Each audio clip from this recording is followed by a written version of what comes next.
علیہ وسلم نے سب کی شفاعت کرنی ہے، کیا ایک مشہور نعت کے شعر سارے نبی تیرے در کے سوالی اس لحاظ سے درست ہے؟ دیکھیں، یہ صرف ہم یہ بات کریں گے کہ کیا رسول اللہ صلی اللہ علیہ وآلہ وسلم اس چیز کو پسند فرمائیں گے کہ ان کی طرف یہ بات منسوب کی جائے کہ تمام انبیاء آپ کے در کے سوالی ہیں؟ نعوذ باللہ۔ جب کسی شخصیت کا کوئی مرتبہ اس کا اپنا ذاتی ہے ہی نہیں ہے، صرف اسے ایک پروٹوکول ملا ہے اس ہستی کی طرف سے جو اس کائنات کی مالک ہے، تو وہ کیسے دعویٰ کر سکتا ہے کہ لوگ میرے سوالی ہیں؟ اس لیے نبی الاسلام نے یہی کہا کہ اللہ تعالیٰ میرے ہاتھوں پر شفاعت کا دروازہ کھولے گا، میں اللہ سے دعا کروں گا، اللہ میرے لیے تعداد مقرر کرے گا، اور اللہ کے اذن سے پھر میں اتنے لوگوں کو جہنم سے نکال لوں گا۔ یہ بخاری مسلم میں کتنی حدیث شفاعت موجود ہے، دنیا کی آلموسٹ ساری احادیث کی کتابوں میں، تو ساری سینٹرڈ اراؤنڈ گاڈ ہے۔ اس میں نبی الاسلام نے تو اپنی شخصیت کا کہیں ذکر ہی نہیں کیا، ہر چیز کو اللہ کے ساتھ منسوب کیا۔ بخاری مسلم دونوں میں حدیث ہے، ایک یہودی کا اور مسلمان کا جھگڑا ہوا۔ یہودی نے کہا اللہ تعالیٰ نے موسیٰ علیہ السلام کو تمام جہان والوں پر فضیلت دی، مسلمان نے کہا کہ اللہ تعالیٰ نے محمد رسول اللہ کو تمام جہان والوں پر فضیلت دی۔ بس اسی دوران یہ آپس میں لڑ پڑے اور مسلمان نے تھپڑ رسید کر دیا اس یہودی کو۔ وہ شکایت لے کے رسول اللہ کے پاس آیا تو نبی الاسلام نے اس مسلمان صحابی کو ڈانٹا، اور اس لیول تک ڈانٹا کہ فرمایا مجھے یونس کے اوپر بھی فضیلت مت دو۔ یونس وہ پیغمبر ہیں جن پہ اللہ کا عطاب آیا 3 دن اور 3 رات تک، تورات کے اندر آتا ہے کہ 3 دن اور 3 رات تک مچھلی کے پیٹ میں رہے۔ مچھلی کے پیٹ میں رہنے کا ذکر تو قرآن میں موجود ہے، کتنی ڈیوریشن تھی؟ 3 دن اور 3 رات تک۔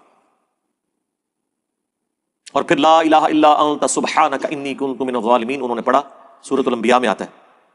سورہ الصافات میں آتا ہے کہ اگر یونس ہماری تسبیح نہ کرتے تو پھر مچھلی کے پیٹ سے اس دن ہی نکالے جاتے جس دن مردے اپنی قبروں سے نکالے جائیں گے۔ اتنا غصہ، اور معافی ہوئی، اور نبی الاسلام کہہ رہے ہیں کہ مجھے اس یونس میں بھی کبھی فضیلت نہیں دینی۔ تو آپ کو مزاج رسول کا پتہ چل گیا صلی اللہ علیہ وآلہ وسلم۔ پھر آپ نے مزید ارشاد فرمایا کہ قیامت والے دن سب سے پہلے مجھے اٹھایا جائے گا، لیکن میں دیکھوں گا کہ موسیٰ علیہ السلام مجھ سے پہلے ہی اللہ کے عرش کا پایا تھامے کھڑے ہوں گے۔ مجھے نہیں پتا کہ وہ مجھ سے پہلے ہوش میں آ گئے یا قیامت کی بے ہوشی ان پہ طاری نہیں ہوئی، اس بے ہوشی کے سبب جو دنیا میں اللہ کی تجلی کی وجہ سے انڈائریکٹلی جو سورۃ الاعراف میں آیا۔ نبی علیہ السلام نے موسیٰ علیہ السلام کی ایک جزوی فضیلت بتا دی جو رسول اللہ پہ انہیں حاصل ہے، صرف یہ بات سمجھانے کے لیے کہ اس طرح کا کام نہیں کرنا۔ سارے نبی تیرے در کے سوالی، سب اللہ کے سوالی ہیں یار۔ یہ آپ اس طرح کی جو ایکویشنیں بناتے ہیں، اس طرح کی ایکویشنیں تو نبی علیہ السلام نے اٹھا کے پرے پھینکی ہیں۔ صحیح مسلم میں حدیث ہے، کتاب الجمعہ چیپٹر کے اندر نبی علیہ السلام کے سامنے ایک صحابی خطبہ دے رہے تھے، انہوں نے خطبے میں کہہ دیا من یطع اللہ ورسولہ فقد رشد، جو کوئی اطاعت کرے اللہ کی اور اس کے رسول کی تو وہ کامیاب ہو گیا۔ ومن یعصہما، اور جس نے ان دونوں کی نافرمانی کی فقد غوا، وہ بہہ گیا۔ اس جملے میں کوئی لٹریچر کی خرابی نہیں ہے، کوئی آؤٹ آف کانٹیکسٹ نہیں ہے، پرفیکٹ جملہ ہے کہ جو اللہ اور اس کے رسول کی اطاعت کرے وہ کامیاب ہوا، جو ان دونوں کی نافرمانی کرے وہ ناکام ہوا۔ لیکن نبی علیہ السلام کو اتنا غصہ آیا، اتنا جلال آیا، آپ نے فرمایا بئس الخطیب انت، کتنا برا خطیب ہے تو، تجھے چاہیے تھا تو کہتا ومن یعص اللہ ورسولہ فقد غوا، جو اللہ اور اس کے رسول کی نافرمانی کرے وہ گمراہ ہوا۔ تو نے یہ کیوں کہا کہ جو ان دونوں کی نافرمانی کرے وہ گمراہ ہوا؟ یہ پرچی جس بھائی نے لکھی ہے اس کا کوئی قصور نہیں ہے، مولویوں نے ہمیں یہ پٹیاں پڑھائی ہوئی ہیں۔ آج کا کوئی مولوی ہوتا تو کہتا کہ یا رسول اللہ میرا جملہ تو بالکل درست ہے، میں نے پہلے ذکر کیا نا، جو اللہ رسول کی اطاعت کرے وہ کامیاب ہوا، جو ان دونوں کی نافرمانی کرے وہ بہک گیا۔ تو میرا جملہ کانٹیکسٹ میں تو درست ہے، مجھے دوبارہ سے کیا کہنے کی ضرورت ہے؟ اور آپ یاد رکھیے گا، لٹریچر میں ایک طرح کی بات کو دوبارہ ریپیٹ کرنا یہ جملے کا عیب تصور کیا جاتا ہے۔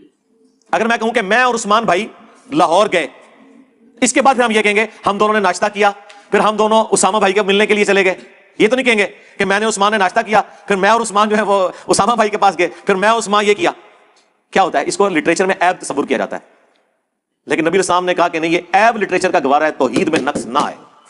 تم دوبارہ کہو کہ جو اللہ اور اس کے رسول کی نافرمانی کرے وہ گمراہ ہوا، یہ نہ کہو ان دونوں کی۔ اور ابو داؤد میں تو اتنے سخت الفاظ ہیں، نبی علیہ السلام نے فرمایا قم اذهب، اٹھ نکل جا ادھر سے۔ یہ وہ شخص کہہ رہا ہے جو وَإِنَّكَ لَعَلَىٰ خُلُقٍ عَظِيمٍ، جو اخلاق کے بلند ترین درجے پر فائز ہے۔ توحید ٹاپک ہی ایسا سینسٹیو ہے کہ اس کی سینسٹیوٹی یہ تقاضا کرتی ہے کہ زیرو ٹالرنس ہو۔ نبی علیہ السلام جیسا خوش اخلاق انسان بھی توحید کے معاملے میں اتنا سخت ہے کہ زیرو ٹالرنس، اور غصے کا اظہار نکل جائے ادھر سے، اندازہ کریں۔ اور آپ لوگ جو ہیں وہ اللہ نبی وارث، یہ لکھا ہوا ہے۔ ہاں جہاں اللہ اور رسول کی بات ہوئی ہے نا اکٹھے، وہ ہم تو مانتے ہیں، اطیعوا اللہ و اطیعوا الرسول، من یطع الرسول فقد اطاع اللہ، جس نے رسول کی اطاعت کی اس نے اللہ کی اطاعت کی۔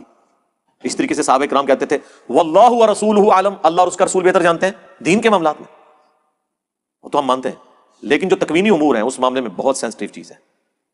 مسند احمد میں حدیث ہے، الادب المفرد میں امام بخاری لے کر آئے، ایک صحابی نے کہہ دیا یا رسول اللہ ما شاء اللہ وشئت، اے اللہ کے رسول جو اللہ چاہے اور جو آپ چاہیں۔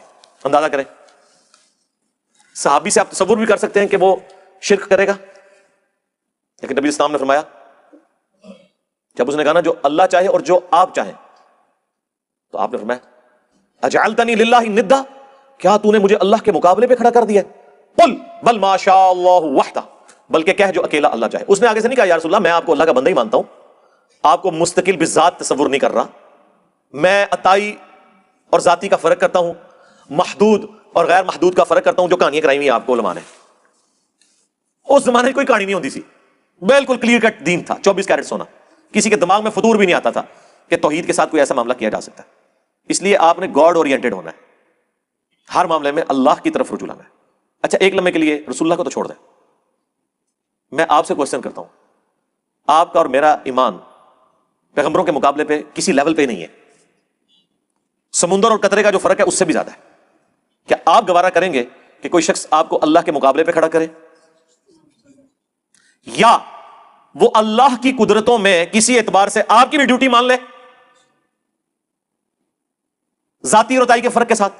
یار آپ کا اور میرا ایمان یہ متقاضی نہیں ہے، تو جو اعلیٰ درجے کے ایمان پر فائز لوگ ہیں ان کے بارے میں آپ تصور بھی کر سکتے ہیں کہ کبھی اپنی عبادت کروائیں گے؟ Not at all. اسی لیے دیکھیں سورہ آل عمران میں اتنی سخت آیات ہیں، اس کانٹیکسٹ میں بعض اوقات جب پڑھتا ہوں نا تو ایک وجد کی کیفیت طاری ہو جاتی ہے کہ کس لیول پہ جا کے اللہ تعالیٰ نے سمجھایا۔ یہ آیت نمبر ہے 79 آل عمران، ما کان لبشر ان یؤتیہ اللہ الکتاب والحکم والنبوہ، کسی انسان کی یہ مجال نہیں ہے، جرت نہیں ہے، نہ اس کے یہ شایان شان ہے کہ اللہ تعالیٰ اسے کتاب دے، اپنا حکم اور نبوت عطا کرے، ثم یقول للناس کونوا عبادا لی من دون اللہ، پھر وہ لوگوں سے یہ کہنا شروع کر دے کہ لوگوں میری عبادت کرنا شروع کر دو اللہ کو چھوڑ کے۔ نو، ناٹ ایٹ آل۔ وَلَٰكِن كُونُوا رَبَّانِيِّينَ، بلکہ وہ تو کہے گا کہ اللہ والے بن جاؤ۔ یہ اللہ تعالیٰ نے پیغمبروں کا سٹیٹس بتایا ہے کہ پیغمبر اپنی عبادت نہیں کرواتے، بلکہ وہ اپنے ساتھ اٹیچ کر کے کہتے ہیں کہ ہم بھی اس کے بندے ہیں، تم بھی اسی کے بندے بنو۔ بِمَا كُنتُمْ تُعَلِّمُونَ الْكِتَابَ وَبِمَا كُنتُمْ تَدْرُسُونَ، بسبب اس کے کہ تم کتاب سکھائے جاتے ہو، اسی کی تدریس کرتے ہو۔ یہ ہو کیسے سکتا ہے کہ کتابیں موجود ہوں توحید کی دعوت دینے والی، اور پیغمبر تعلیمات عام کر رہے ہوں اور پیغمبر کبھی یہ دعویٰ کرتے ہیں؟ Not at all. وَلَا يَأْمُرَكُمْ أَن تَتَّخِذُوا الْمَلَائِكَةَ وَالنَّبِيِّينَ أَرْبَابًا، وہ کبھی بھی تمہیں حکم نہیں دے گا کہ تم فرشتوں کو یا پیغمبروں کو رب مان لو۔ مجھے بتائیں جہاں پہ فرشتوں اور انبیاء کا ذکر اس انداز میں ہو رہا ہے، ادھر بابے تے شاہی کوئی نہیں کہ جی انہاں دا بھی کوئی کوٹا ہوندا ہے کچھ کر لیندے نے۔ اوے انہاں دا تے حال ہے کہ انہاں سامنے انجینئر بول دے ہونا تے انہاں دا وضو ٹوٹ جاندا ہے، انہاں نے کیا کرنا ہے؟ ہاں قرآن کی آیت تو بہت بھاری ہے ان کے اوپر، میرا نام لے دے تو ان کا وضو ٹوٹ جائے۔ یہ میں اپنی تعریف نہیں کر رہا، یہ توحید کی میں آپ کو طاقت بتا رہا ہوں۔ اَیَأْمُرُکُم بِالْکُفْرِ بَعْدَ اِذْ أَنْتُم مُسْلِمُونَ، کیا اللہ تعالیٰ تمہیں کفر کا حکم دے گا کہ بعد اس کے کہ تم سر تسلیم خم کر چکے ہو؟ انبیاء اور کتابیں اس لیے آئی ہیں کہ تمہیں یہ کہا جائے کہ انہاں نو بھی منو، جی انہاں نو مننا ہے کہ اللہ دے بندے نے، اے نہیں مننا کہ انہاں کو منگنا ہے۔ مانگنا اللہ سے ہے، ایاک نعبد و ایاک نستعین۔ اور ایک اور مقام بڑا حقیقت انگیز ہے قرآن حکیم میں، کاش یہ سوز و گداز جو میرے سینے کے اندر ہے آپ بھی اس تکلیف کو محسوس کریں، اور پھر جو مجھے یہ آیات پڑھ کے مرہم کا کام کرتی ہے نا توحید کے حوالے سے۔ آیت نمبر 172 سورۃ النساء، لن یستنکف المسیح ان یکون عبدا للہ، مسیح کبھی بھی اس بات کے اوپر آر محسوس نہیں کریں گے کہ انہیں اللہ کا بندہ کہا جائے۔ لوگوں نے جیزس کرائسٹ کو سمجھا ہوا تھا کہ پتہ نہیں کیا دنیا کا نظام وہ چلا رہے ہیں، اور وہ یہ عیب تصور کرتے تھے کہ انہیں کہا جائے کہ اللہ کے بندے ہیں۔ وہ کہتے تھے کم از کم خدا کا بیٹا تو کہو، مردوں کو زندہ کر رہا ہے، حالانکہ انہیں کیا پتا یہ سب کچھ اللہ کے اذن سے ہو رہا ہے۔ عیسیٰ ابن مریم کن فیکون کی پیدائش ہے۔ اللہ تعالیٰ فرما رہے کہ کبھی عیسیٰ اس بات سے آر محسوس نہیں کریں گے، اپنی تذلیل نہیں محسوس کریں گے کہ انہیں اللہ کا بندہ کہا جائے۔ وَلَا الْمَلَائِكَةُ الْمُقَرَّبُونَ، نہ کسی مقرب فرشتے کی جرت ہے کہ اسے اللہ کا بندہ کہا جائے اور آگے سے برا مان جائے کہ جی منو تجھے کم از کم اللہ تے منو، ہاں، یا ولی اللہ کا وہ نہیں، اللہ کا بندہ. کبھی اس چیز کو اپنے لیے وہ فخر سمجھیں گے. الے کہانی مکی نہیں جناب، الے ڈراپ سین آنے لگا ہے. وَمَن يَسْتَكْبِرْ عَنْ عِبَادَتِهِ، اور جو کوئی اللہ تعالیٰ کی عبادت سے، اس کی بندگی سے تکبر کرتا ہے، اس سے آر محسوس کرتا ہے، وَيَسْتَكْبِرْ، اور تکبر کی روش اختیار کرتا ہے، فَسَيَحْشُرُهُمْ إِلَيْهِ جَمِيعًا، تو سب نے پھر قیامت کے دن اللہ کے پاس آنا ہے نا. کسی فرشتے کو اگر یہ سمجھانے کے لیے ہو رہا ہے، یہ بفرض محال اسے کہا جاتا ہے، تعلیق بالمحال ہے. مقربین فرشتے کون ہیں؟ جبرائیل، میکائیل، اسرافیل، ملک الموت جسے اسرائیل بھی کہتے ہیں. کسی فرشتے کو بھی کبھی کوئی وہم آیا نا اس حوالے سے؟ کبھی نہیں ایسے ہونا. لیکن اگر کسی کے دماغ میں کوئی چیز ہے تو اللہ فرماتا ہے جائیں گے کدھر؟ میرے پاس ہی آنا ہے سب نے. فَأَمَّا الَّذِينَ آمَنُوا وَعَمِلُوا الصَّالِحَاتِ، تو پھر جن لوگوں نے ایمان قبول کیا ہوگا اور نیک اعمال اختیار کیے ہوں گے، فَيُوَفِّيهِمْ أُجُورَهُمْ، تو انہیں پورا پورا بدلہ دیا جائے گا، وَيَزِيدُهُمْ مِنْ فَضْلِهِ، اور اللہ اپنے فضل سے اور دے دے گا. وَأَمَّا الَّذِينَ اسْتَنكَفُوا، اور جس نے دنیا میں آر محسوس کی ہوگی. ذکر کس کا ہوا ہے؟ مقرب فرشتوں کا، جبرائیل کا، میکائیل کا، اسرافیل کا، ملک الموت کا، عیسیٰ ابن مریم کا، اولو العزم پیغمبر کا. اس کے بعد اللہ تعالیٰ فرما رہا ہے اگر ان میں سے بھی کسی نے کوئی آر محسوس کی، وَاسْتَكْبَرُوا، اور تکبر کی روش اختیار کی، فَيُعَذِّبُهُمْ عَذَابًا أَلِيمًا، تو ایسے لوگوں کو ہم دردناک عذاب دیں گے. ہائے ہائے ہائے ہائے ہائے. وَلَا يَجِدُونَ لَهُم مِّن دُونِ اللَّهِ وَلِيًّا وَلَا نَصِيرًا، اور اللہ تعالیٰ کے مقابلے پر پھر یہ اپنا کسی کو پشت پناہ اور حمایتی نہیں پائیں گے. سرکار اگر نبیوں کا، جبرائیل کا، میکائیل کا یہ سٹیٹس ہے تو بابت شاہی کوئی نہیں. اسی لیے آپ کو قرآن نہیں پڑھنے دیتے. قرآن کا اینڈ رزلٹ یہ ہوگا کہ بابت شاہی کوئی نہیں. ہاں سارا جب آپ کہیں کہ یہ پیغمبروں کا یہ سٹیٹس ہے جو دنیا میں اللہ کے نمائندے ہیں، جن کو اللہ نے دنیا اور آخرت میں انسانوں کا امام بنایا ہے، جن کی پیروی کرنے میں ہمیشہ کی کامیابیاں پوشیدہ ہیں، اور جن کی محبت ایمان کا حصہ ہے، جن کو ماننا ایمان ہے، جن کا انکار کرنا کفر ہے، اگر ان کا یہ سٹیٹس ہے کہ اللہ تعالیٰ ان کے بارے میں یہ گفتگو کر رہا ہے، پھر یہ ساتھ ہی سورۃ المائدہ سٹارٹ ہی میں وہ رکت انگیز آیات. اور مجھے مولانا اسحاق صاحب کا وہ جملہ ہمیشہ یہ آیت پڑھتے ہوئے یاد آتا ہے. بعض اوقات تو وہ فی البدیہہ ایسے جملے بولتے تھے جاندار. تو ایک گفتگو میں انہوں نے فرمایا کہ بھئی جب توحید بیان ہوگی تو گستاخی تو آٹومیٹکلی ہو جائے گی، کیونکہ توحید کا مطلب یہ ہے کہ اللہ کے سوا کوئی پیغمبر، کوئی فرشتہ، کوئی بزرگ، کوئی بابا، شاہی کوئی نہیں. توحید کا تو مطلب یہی ہے کہ کوئی انسان اپنا پیشاب بھی نہیں روک سکتا، خواہ وہ پیغمبر ہو یا عام انسان ہو. کوئی اپنی مرضی سے کچھ بھی نہیں کر سکتا جب تک اللہ تعالیٰ کا امر کن نہ ہو. فرشتے بھی ڈیوٹیوں پہ لگے ہوئے ہیں لیکن اللہ تعالیٰ کی ڈیوائن اجازت کے ساتھ. ان کا سٹیٹس سوئچ والا ہے. سوئچ کتنا خوبصورت ہو، اگر کرنٹ ہی نہ ہو بلب تک اور پنکھے تک پہنچنے کی، آپ سوئچ بے شک آن آف کریں کچھ بھی نہیں ہونا. وہ جو سپارک ہے وہ اللہ کا امر کن ہے، جو اللہ کی طرف سے ایک اجازت ہے. وہ اللہ نے ہر چیز کو کنٹرول کیا. تو مولانا اسحاق صاحب کہتے تھے بھائی توحید تو سٹارٹ ہی سے ہوتی ہے کہ بابت شاہی کوئی نہیں. یعنی اگر میں اپنی لینگویج میں بات کروں توحید کا تو مطلب یہ ہوگا کہ اللہ کے سوا کوئی ہستی، خواہ پیغمبر ہو، فرشتہ ہو، شیاطین کو تم نے ڈسکس نہیں کرنا نا، وہ تو ہے ہی دوسری پارٹی. ہم اللہ کی پارٹی کے جو لوگ ہیں نا وہ بھی کوئی شے نہیں ہے جب توحید ذکر ہو رہی ہوگی. اور یہ آیت سورہ المائدہ کی آیت نمبر 17، لقد کفر الذین قالوا ان اللہ هو المسیح ابن مریم، بے شک وہ لوگ کھلا کفر کر رہے ہیں جو کہہ رہے ہیں کہ عیسیٰ ابن مریم اللہ ہے، یا اللہ ہی عیسیٰ ابن مریم ہے. نعوذ باللہ. قل فمن یملک من اللہ شیئا، ہاں شیئا، بابت شیء کوئی نہیں. وہی لفظ شیئا، یہ شیء کا لفظ عربی سے ہے. اے نبی تم فرماؤ کوئی کس شے کا اختیار رکھتا ہے اللہ کے مقابلے پر؟ ان اراد ان یہلک المسیح ابن مریم، اگر اللہ ارادہ کرے کہ عیسیٰ ابن مریم کو ہلاک کر دے، وَأُمَّهُ وَمَن فِي الْأَرْضِ جَمِيعًا، اس کی ماں کو بھی ہلاک کر دے، جتنے زمین میں آباد ہیں سب کو ہلاک کر دے. موت کا لفظ نہیں، شہادت کا لفظ نہیں، وصال شریف کا نہیں، ہلاک کر دے عیسیٰ کو، اس کی ماں کو. مجھے بتائیں کوئی بابا عیسیٰ کو تو چھوڑ دیں، عیسیٰ کی ماں کے برابر بھی نہیں ہو سکتا. عیسیٰ تو اولو العزم 5 پیغمبروں میں ہیں، محمد رسول اللہ، ابراہیم خلیل اللہ، موسیٰ کلیم اللہ، عیسیٰ روح اللہ اور نوح علیہ السلام، جو سورہ الاحزاب میں اور سورہ شورى میں اولو العزم 5 پیغمبر آئے ہیں، ان میں سے ایک. اللہ فرما رہا ہے اس کو ہلاک کر دیں، اس کی ماں کو، سب کو. اللہ کا کوئی کیا بگاڑ لے گا؟ وَلِلَّهِ مُلْكُ السَّمَاوَاتِ وَالْأَرْضِ وَمَا بَيْنَهُمَا، بادشاہی تو اللہ ہی کے لیے ہے، آسمانوں میں، زمین میں، اور جو کچھ اس کے درمیان ہے وہ اللہ ہی کا ہے. يَخْلُقُ مَا يَشَاءُ، جو چاہتا ہے پیدا کرتا ہے. وَاللَّهُ عَلَىٰ كُلِّ شَيْءٍ قَدِيرٌ، اللہ تعالیٰ ہر چیز کے اوپر قادر ہے. پھر سورۃ المائدہ میں آگے جا کے اللہ تعالیٰ نے فرمایا کہ عیسیٰ اور ان کی ماں روٹی کھانے کے محتاج تھے. ایسوں کو پوچھ رہے ہو جو نہ تمہارے نفع کے مالک ہیں نہ نقصان کے. کہتا نہیں جی ہم تو نہیں پوچھتے بزرگوں کو. تو سرکار بات اگلی ہو رہی ہے کہ نفع نقصان کے مالک نہیں. اگر عیسیٰ اور ان کی ماں کسی کے نفع نقصان کے مالک نہیں تو باب شاہی کوئی نہیں، بلکہ ان کا یہ باب شاہی کوئی نہیں. پھر سورۃ الاعراف میں جس شان سے اللہ کے محبوب صلی اللہ علیہ وآلہ وسلم کے حوالے سے آیات بیان ہوئی ہیں، میں کہتا ہوں کہ یہ انہی آیات کے بارے میں تو میں نے کہا تھا کہ یہ آیت اگر آپ کسی چوک یا چوراہے میں کھڑے ہو کے بیان کر دینا تو انشاءاللہ نشان حیدر مل جائے گا آپ کو.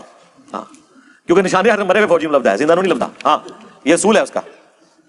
یہ نہ سمجھو کہ تسی بڑا کارنامہ ہو جائے گا. یعنی نشان حیدر کا مطلب یہ ہے کہ تسی مرو گے، لوگوں کے ہتھوں مر جاؤ گے. آیت نمبر 188. قل لا املک لنفسی نفعا ولا ضرا، اے نبی تم فرماؤ میں تو اپنی جان کے حق میں بھی نہ کسی نفع کا مالک ہوں نہ نقصان کا، الا ما شاء اللہ، ہاں جو اللہ میرے لیے چاہے گا بس وہی. ولو کنت اعلم الغیب، اگر میں خود سے غیب جان لیتا، لاستکثرت من الخیر، تو میں خیر کثیر جمع کر لیتا. وما مسنی السوء، اور مجھے کبھی کوئی تکلیف نہ پہنچتی. اگر مجھے یہ پتا چل جاتا کہ مستقبل میں کیا ہونے والا ہے، غیب تو اللہ کے پاس ہے، تو کبھی مجھے کوئی تکلیف نہ پہنچتی اور میں اپنے لیے خیر کثیر جمع کر لیتا. ان انا الا نذیر و بشیر، میں تو نہیں ہوں مگر ڈر سنانے والا اور خوشخبری دینے والا. لقوم یؤمنون، اس قوم کے لیے جو بات ماننا چاہے، ایمان لانا چاہے، یقین کرنا چاہے. اگر رسول اللہ کا یہ اسٹیٹس ہے کہ نبی علیہ السلام اپنی جان کے بھی نفع اور نقصان کے مالک نہیں ہے، اور اس کو کھولا گیا کہ اگر وہ غیب جان لے ہوتے خود، ایک تو اللہ کے بتانے سے، وہ تو ہمارے بنیادی عقیدہ ہے، نبی ہوتا ہی وہ ہے جسے علم الغیب اللہ تعالیٰ دیتا ہے، لیکن جتنا دیتا ہے آپ اسے غیبی خبر کہیں، علم الغیب کہیں، جو بھی نام رکھیں. لیکن ایک ہے کہ ایک کمپیٹنسی آ جانا کہ مستقبل خود فورسی کرنا شروع کر دے. تو تم فرماؤ اگر ایسا ہوتا تو میں خیر کثیر جمع کر لیتا، مجھے کبھی کوئی تکلیف نہ آتی. حقیقت بات ہے.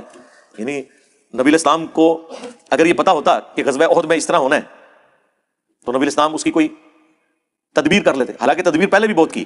صحیح بخاری میں حدیث ہے، نبی علیہ السلام نے اس درے پہ جو 50 افراد تھے انہیں کہا تھا کہ تم اگر دیکھو کہ چیل کوے ہماری لاشیں اٹھا رہے ہیں نا، تب بھی تم نے درہ نہیں چھوڑنا. اب اس سے آگے کیسے سمجھایا جا سکتا ہے کسی کو؟ یہ آخری درجہ ہی ہو سکتا ہے نا کہ اگر ہماری لاشیں چیل کوے بھی اٹھا رہے ہوں تم نے تب بھی درہ نہیں چھوڑنا جب تک کہ میرا آرڈر نہ آ جائے. اس کے بعد کوئی گنجائش تھی کہ وہ درہ چھوڑ دیں؟ 35 بندے چھوڑ گئے 50 میں سے، صرف 15 رہ گئے. اور وہ خالد بن ولید بڑے سمجھدار تھے، انہوں نے منظر دیکھ لیا اور اس پہاڑ کے پیچھے سے آگے حملہ کیا. کتنے مسلمان شہید ہوئے. مدینے کا کوئی گھر نہیں تھا جہاں کوئی میت نہ ہو. خود رسول اللہ کے 4 دانت شہید ہوئے. اتنی آپ کے اوپر ذوف طاری ہوئی کہ آپ کی شہادت کی خبر مشہور ہو گئی. قرآن میں آیات نازل ہوگی، وما محمد الا رسول قد خلت من قبلہ الرسل افئن مات او قتل. محمد تو نہیں مگر ایک رسول، اگر یہ مر جائیں یعنی کہ پاکستان میں وصال شریف، انتقال شریف فرما جائیں یا قتل کر دیے جائیں یعنی کہ شہید ہو جائیں، تو کیا تم اپنے دین سے الٹے قدم پھر جاؤ گے؟ اب دیکھیں ان ساری باتوں کے ہوتے ہوئے سارے نبی تیرے در کے سوالی. اللہ تو صحابہ کو کہہ رہا ہے کہ نبی بھی ایک پیغمبر ہیں، جس طرح اگلے پیغمبر آئے یہ دنیا سے چلے جائیں گے تو اللہ کا دین تو ختم نہیں ہو جائے گا. تو آپ نے گاڈ اورینٹڈ رہنا ہے. اس پہ تو خیر گھنٹوں بولا جا سکتا ہے.